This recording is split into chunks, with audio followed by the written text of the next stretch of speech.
Hello student, welcome to सिद्धांत classes.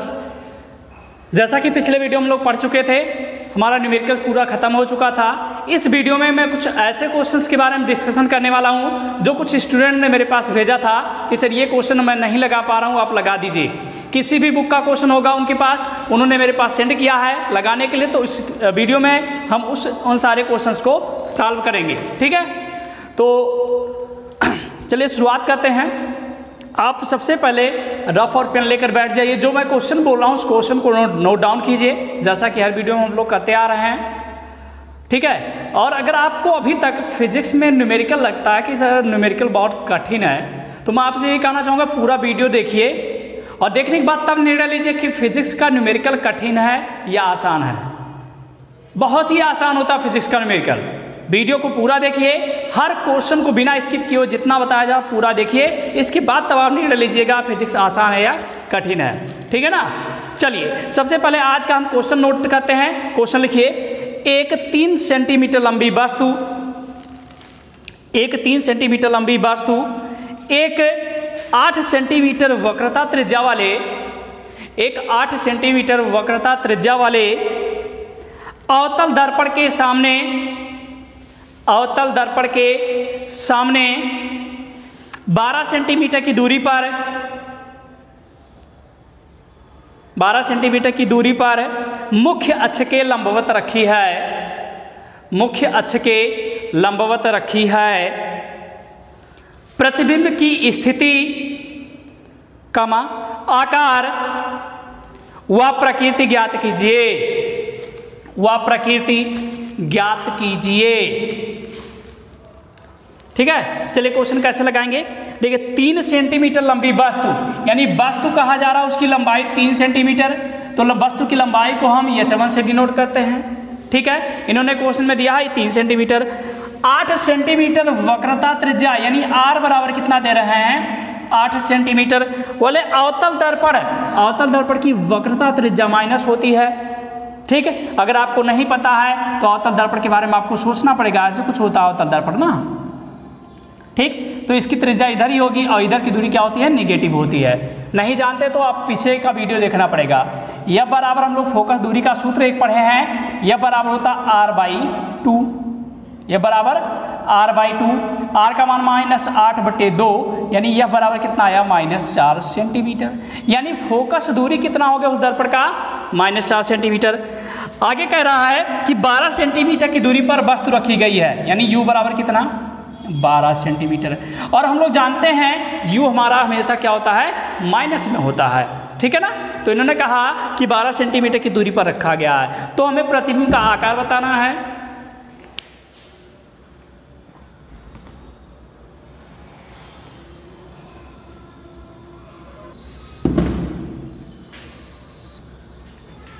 थोड़ा सा प्रॉब्लम हुई थी, मोबाइल गिर गया था।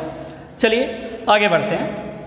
ठीक है, तो u बराबर -12, हमेशा u माइनस होता है। v पूछ रहा है, यानी प्रतिबिंब की स्थिति पूछ रहा है, उसका आकार पूछ रहा है, यानी जो प्रतिबिंब बनेगा वो कितना बड़ा बनेगा ये पूछ रहा है, तो यानी h2 पूछ रहा है। h2 बराबर हमने क्वेश्चन मार्क लगा दिया। ये दो चीज़ें हमें फाइंड करना है। अब हम लोग क्या करते हैं, दर्पण सूत्र लगाते हैं। दर्पण सूत्र, दर्पण सूत्र होता है 1/f = 1/v + 1/u। कई सारे स्टूडेंट कन्फ्यूजन में हो जाते हैं कि यहाँ पर माइनस कब होता है प्लस कब होता है। याद रखना, जब भी दर्पण की बात की जाएगी तो दर्पण में प्लस, और लेंस की बात की जाती है तो यहाँ पर माइनस होता है। इतना ही अंतर है दोनों सूत्र में। चलिए मान रखिए 1/f का वैल्यू कितना है -4 = 1/v हमें नहीं पता है, प्लस 1/u का मान -12। आगे हल करते हैं, ये हो जाएगा -1/4 = 1/v और -1/12, प्लस और माइनस मिलकर के माइनस हो जाएगा तो -1/12 हो जाएगा। आगे सॉल्व करते हैं, पक्षांतर करना होता है। देखिए बहुत सारे स्टूडेंट की प्रॉब्लम ये होती है, यहाँ तक सॉल्व करते हैं, इसके बाद दिक्कत होती है उन्हें। देखिए बहुत ही आसान, -1/12, इसको अगर हम इस साइड में लेकर आएंगे पक्षांतर करके तो +1/12 हो जाएगा। -1/12 को पक्षांतर करके इधर लेकर आएंगे तो प्लस में 1/12। ठीक है, और इधर पहले से क्या था -1/4, -1/4 लिख लिया = 1/v। आगे सॉल्व करते हैं, ये एलसीएम कितना हो जाएगा 12 × 4 और 4 - 12। आपको पता होगा कैसे सॉल्व किया जाता है, कई बार बता चुके हैं। दोनों का जो हर में है दोनों का गुणा करके नीचे लिख लीजिए और त्रियक गुणा करके ऊपर, इसका गुणा इसके साथ लिख लीजिए और इसका गुणा इसके साथ कीजिए। 4 माइनस 12, 4 में से 12 घटेगा -8 और बटे 12 गुणे 4 इक्वल टू 1/v। 4 दूनी 8 और 2 छक 12, यानी कि हमारे पास आ गया 1/-6 इक्वल टू 1/v। तो v बराबर कितना -6 सेंटीमीटर, यानी हमारा आंसर क्या होगा, प्रतिबिंब कहाँ पर बनेगा, 6 सेंटीमीटर की दूरी पर बनेगा। कितना लंबा बनेगा, तो हम लोगों एक सूत्र पढ़े हैं, यम बराबर h2/h1 और इक्वल टू v/u। v/u की -v/u होता है, ठीक है। तो -v/u यहाँ पर मान रखते हैं h2 बटे h1 का मान कितना, h1 का मान 3 इक्वल टू -v का मान -6 और u का मान कितना है -12, ठीक। अब अगर कैंसिल करना चाहें तो कैसे कैंसिल करेंगे, देखिए 6 दूनी 12 माइनस माइनस प्लस हो चुका है, तो h2 बराबर कितना 3/2, ये 3 यहाँ पर पहुँच जाएगा, यानी 1.5 सेंटीमीटर माइनस में। बस हमारा आंसर हो गया। ये माइनस आने का क्या कारण है, माइनस आने का रीजन ये है कि प्रतिबिंब जो हमारा बनेगा वो उल्टा बनेगा, ठीक। तो ये हमारा पहला क्वेश्चन सॉल्व हो गया। चलिए अगला क्वेश्चन किसी स्टूडेंट के द्वारा पूछा गया था। अगर आप भी कोई क्वेश्चन पूछना चाहते हैं जो अभी तक हमने नहीं पढ़ाया तो पूछ सकते हैं। ये नंबर हमारा 9229 7200, इस पर आप व्हाट्सअप कर देंगे फ़ोटो खींच करके, ठीक है। तो अगले वीडियो में उसको हम बना देंगे, ठीक है। लेकिन ये मुझे लगता है कि ये चैप्टर हमारा खत्म हो चुका पूरा। चलिए अगला क्वेश्चन जल्दी से नोट कीजिए। यदि वायु के सापेक्ष किसी पारदर्शी द्रव का अपोतनांक 1.25 तथा कांच का अपोतनांक 1.5 है, कांच का अपोतनांक 1.5 है, तो द्रव के सापेक्ष कांच के अपोतनांक की गणना कीजिए। ठीक है, चलिए क्वेश्चन सॉल्व करते हैं।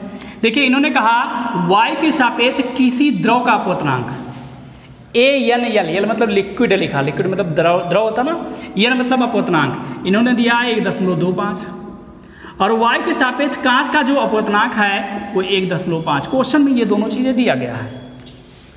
जब भी देखिए बहुत इंपॉर्टेंट क्वेश्चन 12 के लिए भी ये क्वेश्चन बहुत इंपॉर्टेंट है, क्योंकि क्या होता है कि क्वेश्चन में जो शब्दों में लिखा उसी को नोटेशन में लिखना है। वायु के सापेक्ष द्रव का अपोतनांक मतलब अपोतनांक होता है, वायु के सापेक्ष द्रव का अपोतनांक, वायु के सापेक्ष कांच का अपोतनांक, ठीक। और ये पूछ क्या रहे हैं, इन्होंने क्वेश्चन में कहा है कि द्रव के सापेक्ष कांच का अपोतनांक ज्ञात करना, द्रव के सापेक्ष कांच का अपोतनांक ज्ञात करना, द्रव के सापेक्ष कांच का अपोतनांक ये हमें ज्ञात करना है। बहुत ही सिंपल है, देखिए कैसे LNG का एक फॉर्मूला बनाते हैं। फॉर्मूला रटने के बजाय याद सीखिए कैसे। LNG हमको ज्ञात करना है, इस NG को हम ऊपर लिखेंगे और बटे में NaL को हम नीचे लिखेंगे, यानी बाद वाले को अंश में और पहले वाले को हर में। और यहाँ पर कोई भी इक्वल लगा दो, A लिख दो। यहाँ पर इस क्वेश्चन के लिए तो A ही लिखना उचित है, क्योंकि यहाँ पर वायु के बारे में ही कहा गया है। मान रखिए 1.25 और बटे 1.5, अरे गलत हो रहा है। ANG का मान 1.5, इसका मान 1.25। कैसे हल किया जाए? दशमलव को जितने को लेकर प्रॉब्लम होती है मैं बता दूं, बहुत ही आसान है। देखिए हर में दशमलव बाद कितने अंक हैं? 2 अंक। अंश में कितने हैं? 1। कोई तरीका अपनाएं कि अंश में भी दशमलव बाद 2 अंक हो जाए तो काम बन जाएगा, तो यहाँ 0 लगा दें, क्योंकि हम लोग जानते हैं दशमलव बाद कोई भी अगर अंक है उसके बाद चाहे जितना 0 अपनी मर्जी से हम लगा सकते हैं। तो यहाँ पर भी मैंने दशमलव बाद 1 अंक पहले से था और 1 0 हमने लगा दिया। अब दशमलव बाद 2 अंक है, ऊपर 1 अंक है और 1 अंक नीचे, तो हम दशमलव क्या कर सकते हैं? छोड़ देंगे। अब यही नियम है या ट्रिक समझ सकते हैं। ये ट्रिक है कि जब भी अंश में दशमलव बाद अंकों की संख्या बराबर हो और हर में भी दशमलव बाद अंकों की संख्या बराबर हो तो हम दशमलव भूल जाते हैं या दशमलव को छोड़ देते हैं, और अगर नहीं होता तो बराबर कर लेते हैं, जैसे कि मैंने यहाँ पर कर लिया था। ठीक, चलिए अब हल करते हैं। 25 से कैंसिल करें, 25 छक्का 150, 25 25 125, यानी 6/5। इसको अगर हल करेंगे तो 1 दशमलव कितना आएगा? 1.2 आ जाएगा। 12 5 60 होता है, तो हमारा ये आंसर हो गया।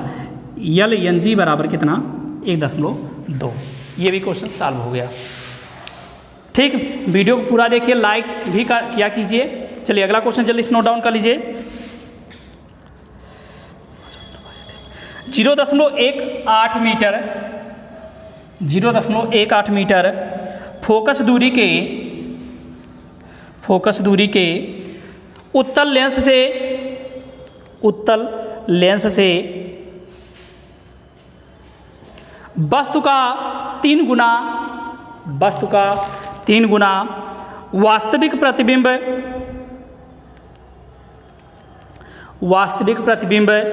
पर्दे पर प्राप्त करने के लिए वस्तु को कितनी दूर रखना चाहिए।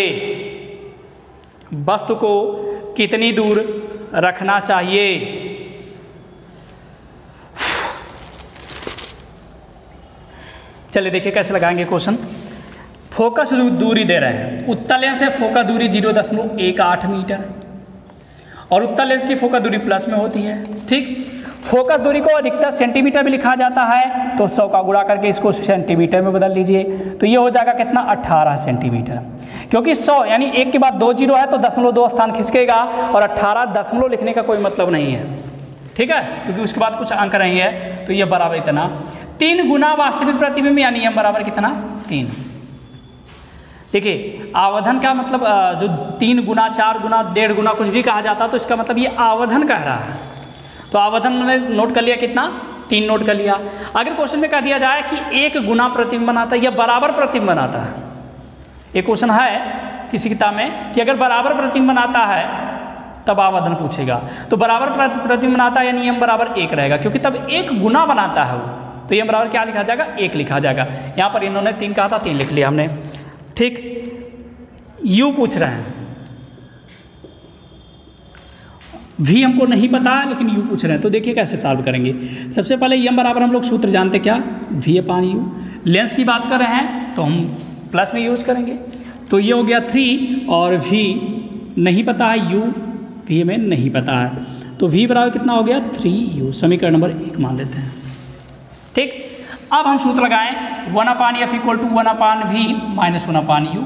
1/f का वैल्यू रखिए 18, 1/v का वैल्यू यहाँ से रख लीजिए 3u और माइनस 1/u को माइनस में रखिए।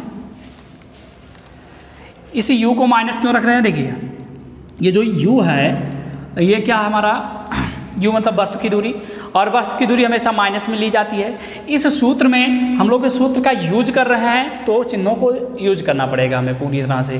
ठीक, 1/18 = 1/3 और प्लस 1 और यहाँ पर 1/u, यानी 1/u हमने कॉमन ले लिया और माइनस माइनस क्या हो गया प्लस। 1/18 देखिए कितना हो जाएगा 4/3 और गुणे 1/u, 3 × 6 = 18।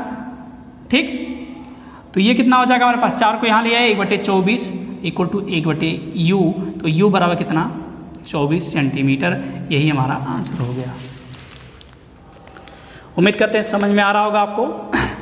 थोड़ा बहुत कैलकुलेशन में अगर दिक्कत हो रही है तो बता दीजिएगा कमेंट करके, जब बताएंगे तभी तो हम उसको सुधार करवा सकते हैं आप लोग का।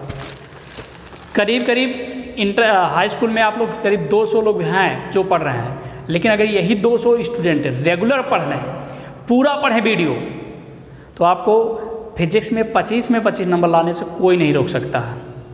आप पूरा नंबर बिल्कुल ला सकते हैं और बहुत ही अच्छा कर सकते हैं, लेकिन रेगुलर पढ़िए और जो भी आपके मन में क्वेश्चन उठता है कमेंट करके पूछिए, या मेरा नंबर पता है उस पर मैसेज करके पूछिए, जवाब दे दिया जाएगा आपको। चलिए अगला क्वेश्चन लिख लीजिए, एक और है। एक उत्तल लेंस से 0.15 मीटर दूरी पर स्थित 0.15 मीटर की दूरी पर स्थित वस्तु का प्रतिबिंब लेंस के दूसरी ओर 0.60 मीटर दूरी पर बन रहा है। यदि वस्तु की लंबाई 0.15 मीटर यदि वस्तु की लंबाई 0.15 मीटर हो तो प्रतिबिंब की लंबाई क्या होगी?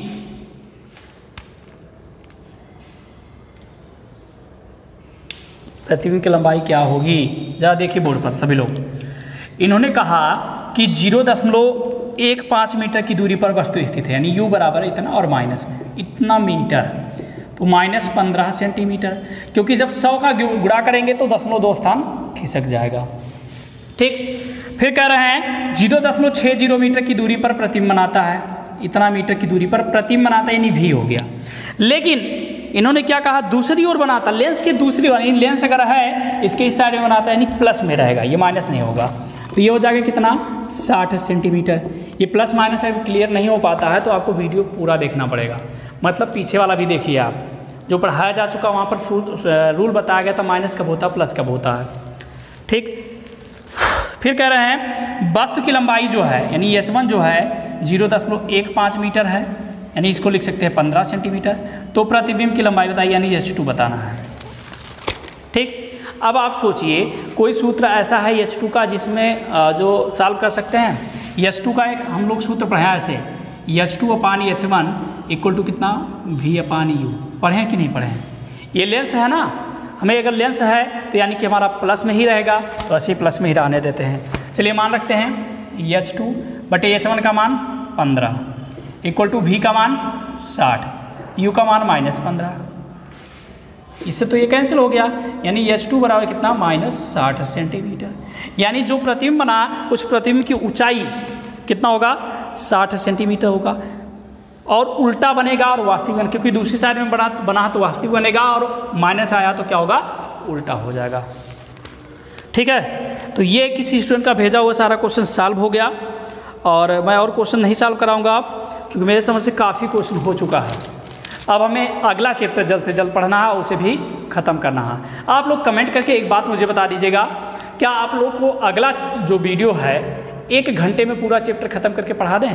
क्योंकि छोटा चैप्टर है, एक मैराथन क्लास कह सकते हैं, लगातार 1 घंटा पढ़िए, पूरा चैप्टर सब कुछ खत्म। यानी आपको तैयार करने में भी बहुत मज़ा आएगा कि जब आपको तैयार करना है 1 घंटा, यार 1 ही घंटे का तो वीडियो, 1 घंटे में तो पूरा चैप्टर खत्म हो जाएगा। यानी अगर 5 नंबर का क्वेश्चन आता तो 1 घंटे में 5 नंबर क्लियर हो जाएगा। तो ये अगर पढ़ना है मैराथन क्लासेस तो कमेंट में करके बताइएगा सर मैराथन क्लास चालू करिए। ठीक है, तो चलिए बस इतना ही।